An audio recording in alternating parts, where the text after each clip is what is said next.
Bom dia, pessoal. Hoje eu trouxe para vocês aqui mais uma videoaula aí, hoje referente a prontuário dos trabalhadores, tá certo? Por que eu estou apresentando uma palestra para vocês a respeito do prontuário dos trabalhadores?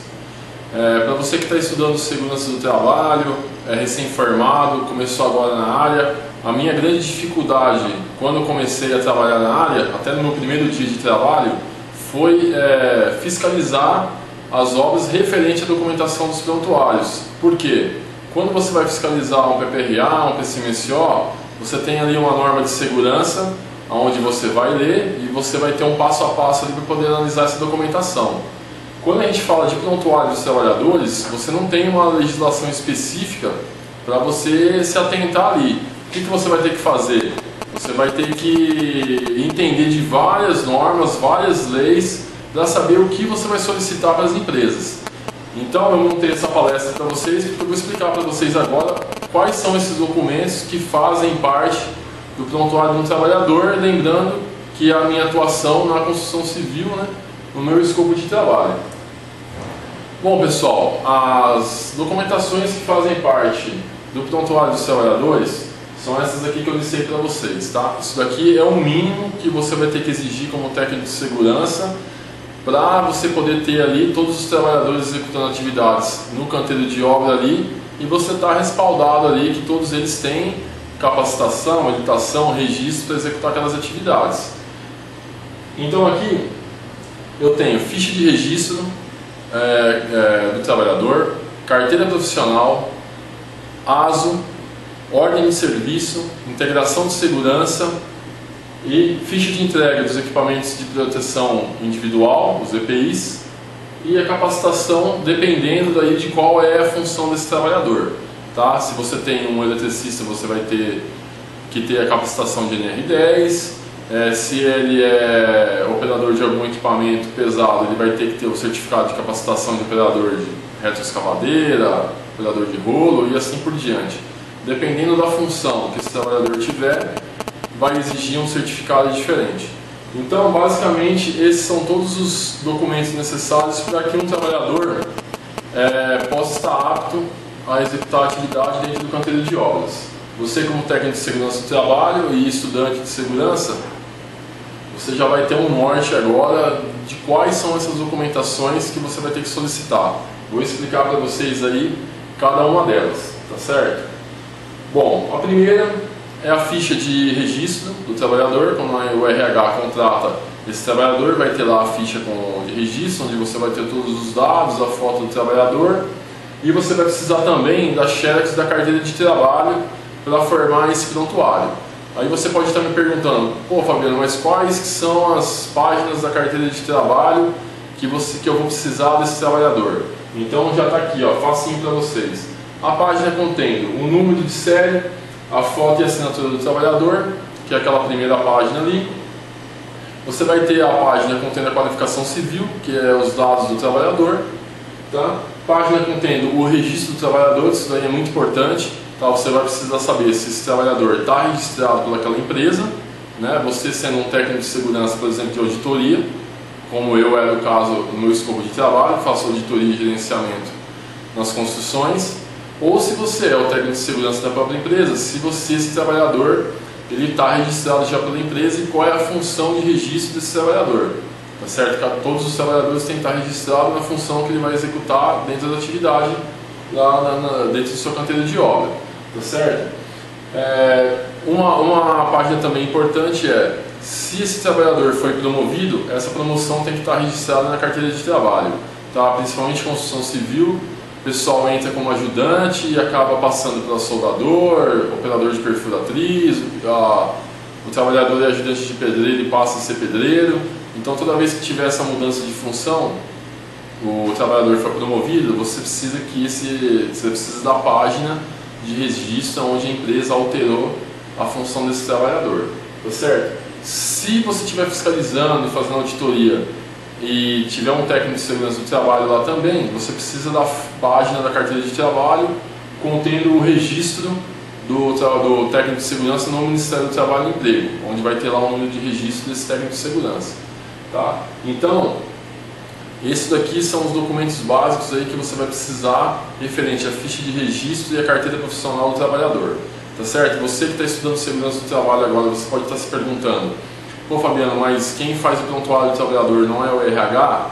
O RH ele só contrata o trabalhador, tá certo? Ele vai contratar, vai fazer as entrevistas, vai fazer o registro do trabalhador, mas cabe a você, técnico de segurança do trabalho, assim que esse trabalhador é contratado, verificar se existe alguma documentação complementar, que no caso é essa que eu vou explicar aqui, tá certo? Bom, então aqui vocês entenderam ficha de registro e carteira profissional, os dois primeiros itens aí que correspondem ao prontuário do trabalhador, tá?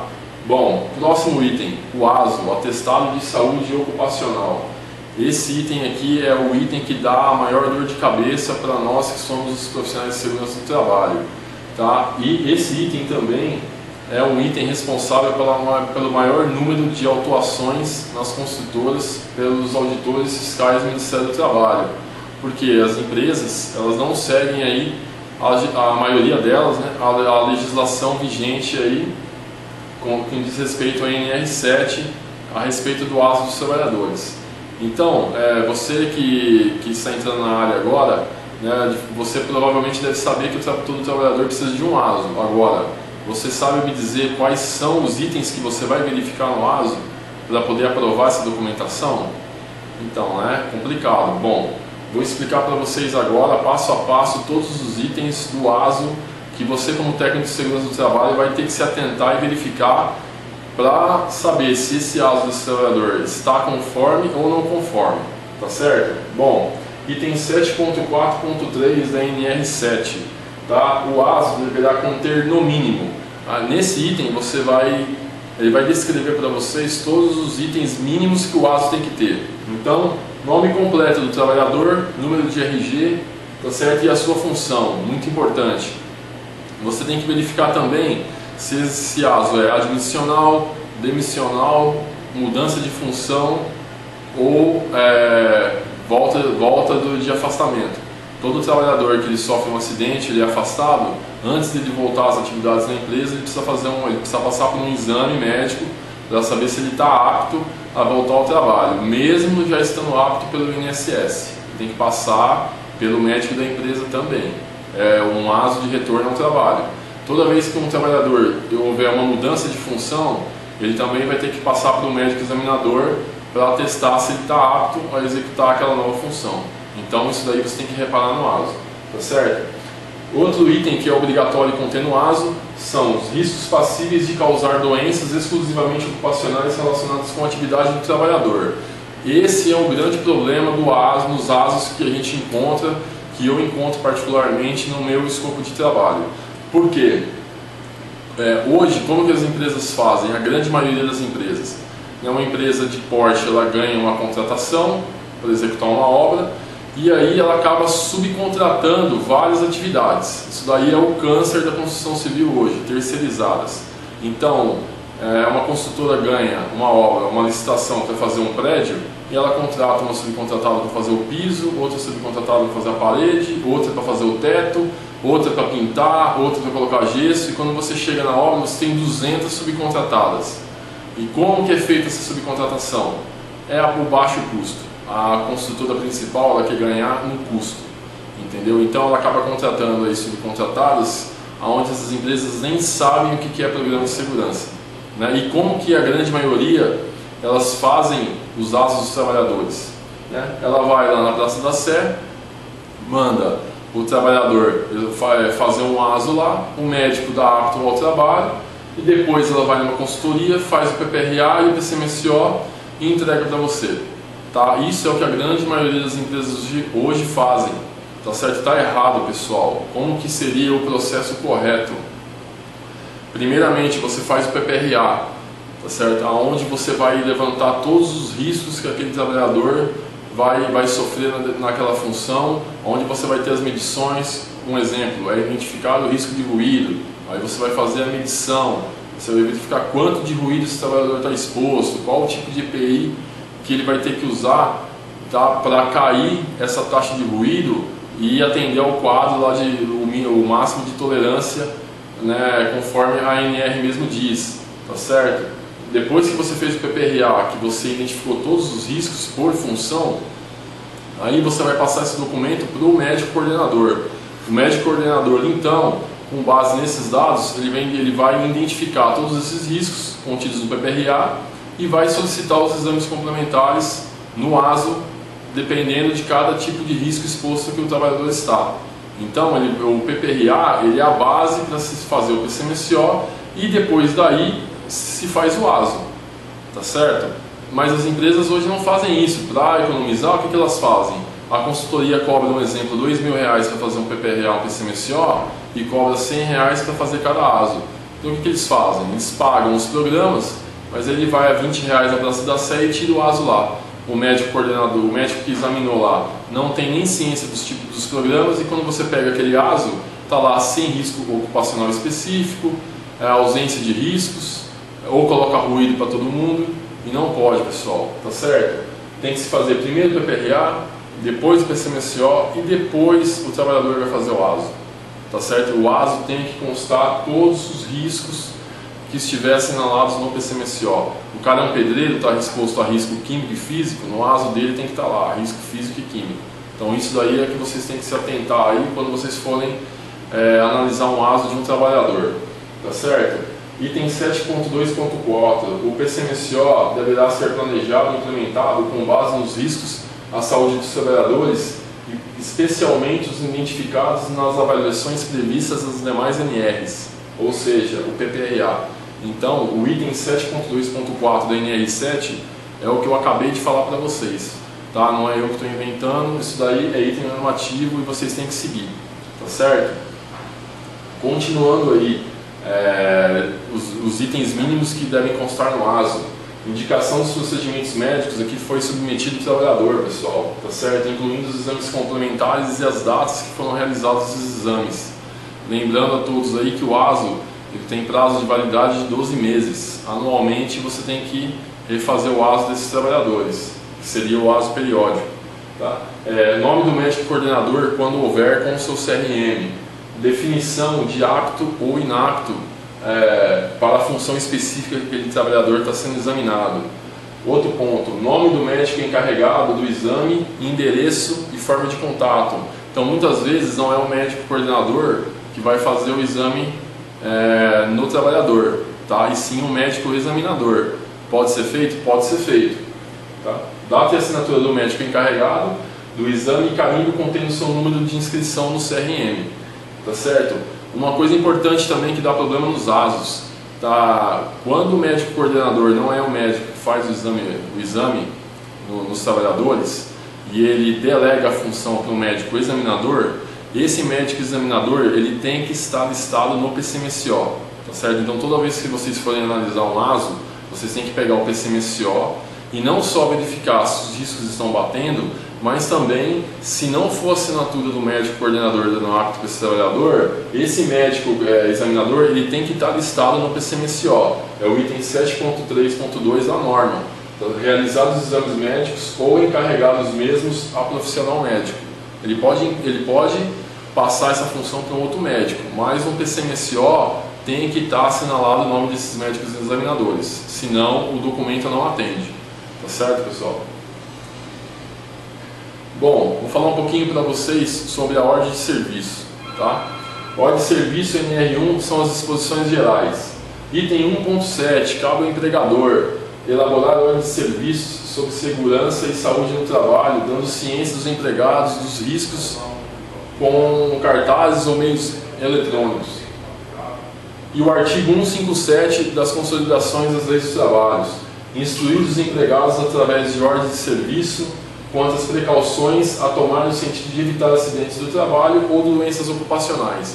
Então a ordem de serviço também é um item normativo, tanto o NR1, item 1.7, está dizendo sobre ela, quanto o artigo 157 das consolidações das leis do trabalho. Tá certo? Integração de segurança, pessoal. Item 18.28, treinamento. Tá? Item 18.28.1, todos os empregados devem receber treinamento admissional e periódico, visando garantir a execução de suas atividades com segurança. Então toda vez que esse trabalhador ele entrar na empresa, ele vai passar por um treinamento básico ali, que é a ordem de serviço, e depois ele vai passar por uma integração de segurança com um profissional especializado em segurança do trabalho, onde ele vai passar para esse profissional todos os riscos, todas as instruções referentes a EPI, EPCs. É um treinamento mais aprofundado com relação àquele ambiente de trabalho dele, tá certo? Item 18.28.2, os treinamentos admissional devem ter carga horária mínima de 6 horas, pessoal, tá? Não existe integração de segurança de 8 horas, de 1 hora, de 2 horas, de 3 horas, de 4 horas, tá? Integração de segurança tem que ser pelo menos no mínimo 6 horas, item normativo, tá certo? Bom, essas integrações de segurança têm que conter as informações sobre as condições do meio ambiente de trabalho, riscos inerentes à sua função, o uso dos EPIs e informação referente aos EPCs, conforme eu já passei para vocês, tá certo? Bom, ficha de entrega de EPIs, pessoal, é o nosso próximo item obrigatório que corresponde ao prontuário dos trabalhadores, NR6. Item 6.6.1, cabe ao empregador quanto ao EPI, tá certo? Exigir o seu uso, fornecer ao trabalhador somente EPI com o CA válido, tá certo? Substituir imediatamente todos os EPIs que foram danificados ou extraviados e registrar o seu fornecimento ao trabalhador, que é a ficha de entrega dos EPIs. O que vocês vão ter que perceber, que visualizar na ficha de entrega de EPIs? Tem que ter o nome completo do trabalhador, a sua função, a data e a assinatura do trabalhador na retirada de todos os EPIs que foram fornecidos para ele e o número do CA. Com o número do CA você vai na internet, você faz uma consulta para saber se esse CA está válido e ele não está vencido. Tá certo? Isso daí é muito importante. Outra informação que vai ter na ficha de entrega de EPIs é referente a cinto de segurança Talabart, pessoal. Todas essas informações, todas essas documentações de prontuários, elas se conversam, entendeu? Muitas vezes você analisou o ASO do trabalhador, referente àqueles slides passados, tudo aquilo que eu falei estava batendo, estava bonitinho, você aprovou o ASO, só que você chegou na ficha de entrega de EPIs aqui e você percebeu que o trabalhador ele retirou o cinto de segurança Talabart, ou seja, é uma evidência que esse trabalhador trabalha em altura. O que a NR35 diz? Que todo trabalhador que trabalha em altura tem que ter a aprovação no ASO, a aptidão para trabalhar em altura tem que estar no ASO. Fora o apto da atividade pela sua função, no ASO tem que estar lá, apto para trabalhar em altura. Então você vai ter que voltar lá no ASO e verificar se está apto para trabalhar em altura. Se não tiver essa informação, o ASO do trabalhador está condenado com base na ficha de EPI. Você vai ter que refazer esse ASO. Então vocês podem perceber que as informações elas se completam, entendeu? Bom, vou falar um pouquinho para vocês também de outro problema grave que a gente tem na construção civil relacionado à capacitação dos trabalhadores. Toda vez que vocês pegarem o prontuário dos trabalhadores, dependendo da função desse trabalhador, o que vai acontecer? Ele vai ter que ter um tipo de capacitação diferente. Algumas capacitações elas têm validade, tá? Ela tem período. Então vocês têm que se atentar aí em qual é a função desse trabalhador para saber qual é o tipo de capacitação que tem que vir ali no prontuário dele. Se ele não tiver essa capacitação, antes de começar a iniciar a atividade no canteiro de obra, vocês vão ter que correr atrás dessa capacitação aqui. Eu trouxe para vocês aqui alguns exemplos, que são os exemplos que dá mais problema ali no meu escopo de trabalho, tá certo? Então eu trouxe para vocês aqui o item 18.6.14 da NR18. O operador de bate-estacas deve ser qualificado e ter toda a sua equipe treinada. Item 18.14.2. Todos os equipamentos de movimentação e transporte de materiais e pessoas só devem ser operados por trabalhadores capacitados, pessoal. Tá? E principalmente elevadores de obra. Você tem que se atentar muito a elevador de obra. Isso daí é muito perigoso. Acontece muito acidente em obra por causa disso daí. Todos os operadores têm que ser capacitados. O item 18.14.2.1 da norma, ele traz para nós que os operadores devem ter ensino fundamental completo e devem receber qualificação e treinamento específico, tá certo, no equipamento com carga horária mínima de 16 horas. Outro item aqui, ó, que você tem que se atentar nos certificados dos operadores de movimento principalmente de elevadores. Carga horária mínima 16 horas, pessoal, tá certo? Com atualização anual com carga horária mínima de 4 horas. Então, anualmente, esse operador tem que receber aí um treinamento, um certificado de 4 horas. Tá? Senão, não é válido aí, vocês não podem liberar que esse trabalhador execute as atividades. Outro item importante aqui, item 18.22.1 da NR18, a operação de máquinas e equipamentos que dispõem o operador ou terceiros a risco só pode ser feita por trabalhador qualificado e identificado por crachá. Então todos os operadores de retroescavadeira, escavadeira, trator, operador de rolo, todo tipo de maquinário, todos esses trabalhadores, para operar um equipamento desse dentro do canteiro de obra, ele tem que estar certificado, certo? Bom, o item 12.135 da NR12 de máquinas e equipamentos, ele fala para nós que a operação, manutenção, inspeção e demais intervenções em máquinas e equipamentos devem ser realizadas por trabalhadores habilitados, qualificados, capacitados ou autorizados para esse fim.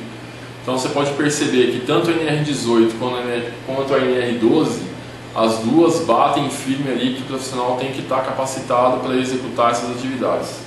Tá certo? Aí o item 12.138 ele vai trazer para nós o que essa capacitação deve ter. Tá? Ela pode ser ministrada por um trabalhador ou profissional qualificado para este fim, com supervisão de profissional legalmente habilitado que responsabilizará pela adequação do conteúdo, forma, carga horária e qualificação dos instrutores e avaliação dos capacitados. Então, o que esse item quer dizer para nós? O técnico de segurança ele pode dar um treinamento desde que ele tenha experiência no assunto desses profissionais? O técnico de segurança pode, porém ele tem que estar sendo supervisionado por um profissional legalmente habilitado. Esse profissional legalmente habilitado é quem vai ser responsável pelo treinamento, pelo profissional, que vai assinar o certificado inclusive. O item 12.140 considera esse trabalhador ou profissional qualificado aquele que provar conclusão de curso específico e tiver experiência no assunto, ou seja, o técnico de segurança. Agora, o item 12.141 ele considera esse profissional legalmente habilitado para supervisionar a capacitação aquele que comprovar a conclusão de curso específico na área de atuação, tá certo? Compatível com o curso a ser ministrado, com registro no conselho, com registro no competente conselho de classe, ou seja, um engenheiro. Tá? O técnico de segurança não aceita certificados desses operadores, dessas capacitações assinados somente por um técnico de segurança. Tá? O item 12.141 da NR12 ele é bem claro, certo? Pelo menos no meu entendimento. O certificado tem que ter assinatura também de um engenheiro com CREA. Tá? O item ele não especifica que tem que ser um engenheiro de segurança. Ele fala que é um profissional legalmente habilitado, é um profissional que tenha registro no conselho de classe, que é o CREA, que são os engenheiros. Tá certo? Coloquei o anexo 5 da norma também, a respeito de motosserra, né? O pessoal às vezes desconhece, mas a motosserra também tem que ter certificado de capacitação. Não é qualquer um que pode operar uma motosserra. Tá? O item 4.1 do anexo, ele fala para nós que os empregadores eles são obrigados a promover treinamentos para todos os operadores de motosserra, tá certo? Conforme o manual da máquina, e esse certificado tem que ter no mínimo 8 horas. Tá? Não existe certificado de capacitação para operador de motosserra de 4 horas, de 2, de 3, de 6, 8 horas. A norma exige 8 horas, tá certo? Para todos os operadores de motosserra. Pessoal, todas essas capacitações que eu estou falando para vocês, todos esses treinamentos, eles têm que ser dados obrigatoriamente no período de trabalho do trabalhador. Tá? Você não pode usar folga ou depois que deu o horário de trabalho do trabalhador, sempre dentro da carga horária de trabalho normal desse trabalhador. E só depois que ele tiver com todas essas documentações aqui que eu citei, é que você, como técnico de segurança, vai poder liberar que esse trabalhador entre na obra e execute alguma atividade. Enquanto ele não tiver com isso daí tudo redondinho, tá, cabe a você, técnico de segurança, barrar a entrada dele na obra. Se você não barrar e acontecer um acidente, a responsabilidade criminal é sua. Bom, vamos lá. Isso daqui é só um lembrete, tá? Que muita gente, às vezes, para quem está estudando, às vezes até passa despercebido, tá? Mas para dirigir escavadeira, retroescavadeira, trator, operador de rolo, esses tipos de maquinário dentro do canteiro de obra, o operador tem que ter CNH, pessoal, tá? E qual é a CNH? Pode uma categoria B? Não, pessoal. Lei 9.503 do Código de Trânsito Brasileiro, artigo 143, categoria C, condutor de veículos motorizados utilizado em transporte de carga, cujo peso bruto total exceda 3.500 kg. Então, os operadores de reto, trator, todos esses operadores têm que ter CNH categoria C ou D, que a D é superior a C. Tá? Para operadores de maquinários acima de 6.000 kg, categoria E. Tá? Então, com isso daqui você pode perceber, cara, que o prontuário dos trabalhadores é algo bem mais complexo do que você estava imaginando. Você vê que nós temos várias legislações, uma complementando a outra, para você chegar no prontuário de um trabalhador. Então você vê a responsabilidade que você tem como técnico de segurança de aprovar um trabalhador dentro do canteiro de obra. Então, mais uma dica, você separa toda a documentação por trabalhador e quando você verificar a função desse trabalhador, você já vai se atentar a todos esses itens que eu estou te falando aqui, tá certo? Tá? Imagine aí um operador de reto atropelando uma pessoa que nem CNH tem dentro da sua obra ou que tem uma categoria que seja incorreta. Vai sobrar para quem? Para o técnico de segurança do trabalho. Tá? Você como técnico de segurança, é a sua responsabilidade aí ter verificado o prontuário desse trabalhador antes de começar a atividade, tá certo? Pessoal, trouxe algumas outras aqui para vocês darem uma olhada. NR10, tá? Item 10.2.5.1. As empresas que realizam trabalhos em proximidade do sistema elétrico de potência devem constituir no prontuário, tá, qualificação, habilitação, capacitação e autorização dos trabalhadores e dos treinamentos realizados. Então os eletricistas, no prontuário deles lá, vai ter que ter a capacitação desses profissionais. Tá? A NR10 igual a NR12, ela traz o que? O item 10.8.2 é considerado profissional legalmente habilitado o trabalhador previamente qualificado e com registro no competente conselho de classe. A NR10 também trazendo informação para nós de que profissional legalmente habilitado são os engenheiros que têm registro no CREA. Tá? É considerado trabalhador capacitado aquele que atende às seguintes condições: receba capacitação sob orientação e responsabilidade do profissional habilitado e autorizado e trabalhe sob responsabilidade do profissional habilitado e autorizado. Tá certo? Alguns tópicos que eu trouxe para vocês aqui de NR10. Tá? Continuando a NR10, a empresa considerará a autorização na forma dessa NR aos trabalhadores capacitados e qualificados e aos profissionais habilitados que tenham participado de avaliação satisfatória no curso. Como que deve ser o curso? Tá? O anexo 2, treinamentos, ele diz para nós o que? Curso básico para eletricistas, carga horária mínima de 40 horas. Para aqueles profissionais que executam atividade em circuito de alta potência, uma voltagem muito maior, tá? Existe o CEP, que é um curso complementar. Vocês vão ter que exigir.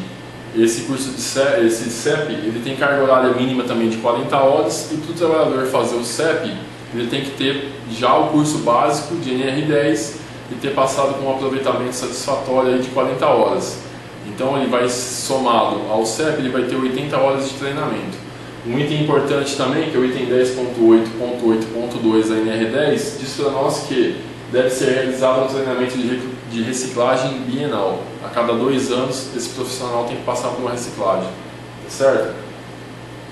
Pessoal, NR33, tá certo? Todos os trabalhadores autorizados, vigias, supervisores de entrada, devem receber capacitação de 12 em 12 meses. O outro é o item importante aí para vocês aí, ó, tá vendo? Certificado de NR33, espaço confinado, a cada 12 meses reciclagem, pessoal. Tá? Com carga horária mínima de 8 horas. Item 33.3.5.4. A capacitação inicial dos trabalhadores autorizados e vigias deve ser de 16 horas, tá? O primeiro certificado, tá certo? Aí todos os supervisores de entrada, eles devem receber capacitação específica de 40 horas, tá? É um profissional diferenciado ali no espaço confinado. Ao término do treinamento, deve ser emitido um certificado contendo nome, conteúdo, carga horária, data, local, carimbo e assinatura do instrutor responsável pela capacitação daquele trabalhador. Tá? A capacitação da equipe de salvamento deve contemplar todos os cenários possíveis de acidente que estão descritos na APR. Então você não pode ter uma equipe de salvamento ali preparada para entrar no espaço confinado se eles não estão treinados para uma determinada situação que está na APR daquela atividade. Os profissionais de resgate, eles têm que estar preparados para qualquer tipo de acidente que possa ocorrer dentro daquele espaço confinado e as informações vão estar na APR, tá certo? Outro item importante aí, pessoal, item 33.3.4.1, todo trabalhador designado para trabalho em espaço confinado tem que ser submetido aos exames específicos e essa autorização tem que estar no ASO, tá certo? Quando você está pegando um prontuário de um trabalhador e você recebe um certificado de NR33, tá? Automaticamente você vai ter que voltar lá no ASO para verificar se o médico examinador colocou lá que ele é apto para trabalhar em espaço confinado. Se não tiver essa informação no ASO, esse ASO desse trabalhador está reprovado, tá certo? Bom, NR35, pessoal, considera-se o trabalhador capacitado para trabalhar em altura aquele que foi submetido e aprovado a treinamento com carga horária mínima de 8 horas. Então todo trabalhador que estiver executando atividade em altura tem que ter um certificado de NR35, tá certo? Se não vier um certificado de NR35 para vocês e na ficha de EPI tiver cinto talabarte retirado, esse trabalhador tem que ser vetado, ele tem que passar por um treinamento, certo? O empregador deve realizar o treinamento periódico bienal, tá? Informação importante, o certificado de NR35 ele tem validade de 2 em 2 anos, ele tem que ser feito uma reciclagem, tá? O treinamento periódico bienal deve ter carga horária de mínima de 8 horas também. Tá? Vocês podem perceber que dependendo da capacitação do trabalhador, existe aí uma carga horária diferenciada, vocês têm que se atentar a isso daí.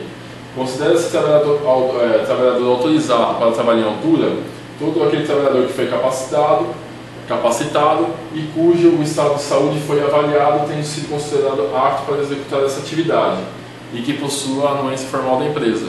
Ou seja, ele tem que ter um certificado da empresa ali que ele está apto para trabalhar em altura. Tá? E o item 35.4.1.2.1 da norma diz que a aptidão para trabalhar em altura tem que estar consignada no ASO. Então é aquilo que eu falei para vocês. Vejam quantas informações você vai ter que verificar no ASO. Então o ASO é um documento muito complicado. Ele é simples de verificar, mas existem muitos detalhes que ao longo dos documentos do prontuário desse trabalhador, conforme as informações vão chegando para você, você vai ter que ir lá, sempre voltando no ASO para verificar se o ASO desse trabalhador está correto. Tá certo? Pessoal, tá, aqui é um esqueminha que eu fiz, não sei se vocês vão conseguir visualizar aí pela câmera, tá? Mas como vocês puderam perceber, você poder solicitar para a empresa um prontuário de um trabalhador, tá, é algo um pouquinho complexo.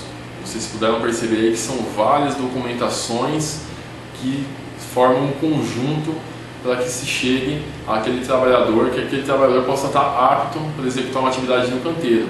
Então, cabe a você, técnico de segurança, se você é de uma subcontratada e você vai apresentar essa documentação para uma empresa, ou se você é de uma empresa que vai solicitar essa documentação, então não tem esse esqueminha, tá? Digital, tá? Então tá lá a pastinha de prontuários, aí você abre a pastinha de prontuários e já tem as pastas, colaborador, a função. E aí toda a documentação desse trabalhador está dentro dessa pasta. A ficha de registro, a cópia de carteira profissional escaneada, o ASO, ficha de integração, a capacitação, ordem de serviço, integração de segurança, tá certo? Se você vai levar impressa, você pega todas essas documentações, grampeia, tá? Entrega tudo grampeadinho, tudo separado. Por quê? Para facilitar que a pessoa que vai receber esse material possa verificar essas documentações.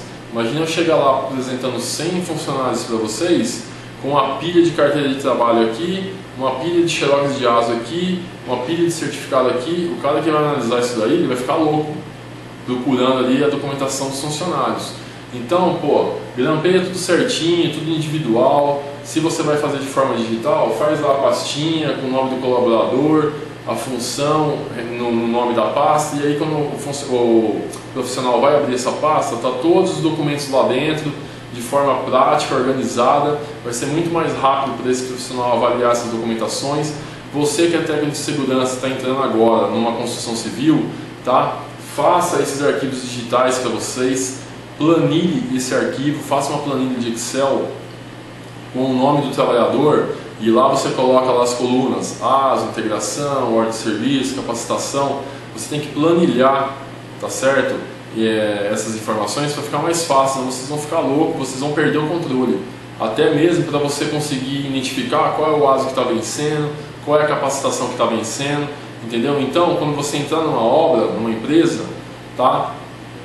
Junta toda aquela documentação ali que são os prontuários dos trabalhadores, planilha tudo, digita tudo. No começo vai dar trabalho, mas depois você vai conseguir ter a obra toda na sua mão, entendeu? Se o trabalhador tem curso de brigada, se ele é socorrista, se ele não é, entendeu? Planilhe essas informações. Se você ficar tudo lá guardado no armário lá de ferro, lá no arquivo, vocês vão perder o controle da obra, tá certo? Então vocês têm que aprender a ser organizados e planilhar essas informações e ter uma planilha de controle ali de prontuário dos trabalhadores, tá? Bom, aqui são as referências bibliográficas, todas elas que eu tirei dessa apresentação, tá? Eu espero, sinceramente, que vocês consigam aí ter pegado um rumo aí, um norte aí a respeito do prontuário desses trabalhadores, né? Eu acho que para quem está estudando, para quem está se formando agora, aí está completamente perdido a respeito dos prontuários, como eu fiquei quando eu entrei na área. Eu acho que com essa apresentação que eu fiz aqui para vocês, vocês vão pegar um norte bacana aí, vocês já vão conseguir já hoje, entrando numa empresa, cobrar aí as documentações corretas dos trabalhadores. Tá certo, pessoal? Espero que vocês tenham gostado e eu fico por aqui com a videoaula. Um grande abraço e muito obrigado aí a todos que estão mandando e-mail, elogiando, criticando. Pô, a participação de vocês para mim é muito importante, até para poder melhorar as próximas videoaulas aí. Tá certo? Um abraço aí a todos vocês.